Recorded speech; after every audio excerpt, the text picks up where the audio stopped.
nani vijana. Kibungo itajengwa na sisi wenyewe. Mutara itajengwa na nani vijana.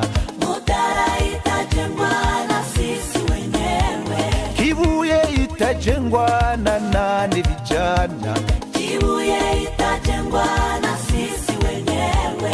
Muhanga itajengwa na... Maze bashimire mwese watwitabiriye umuganda dusanzwe tuzi impamvu yawo, ibyo dukuramo.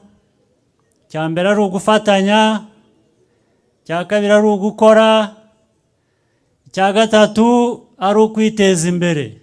Uwikorera kandi ntabwo asigana. Abantu iyo bakoreye hamwe, iyo bafatanije bagera kuri byinshi, bagera kure.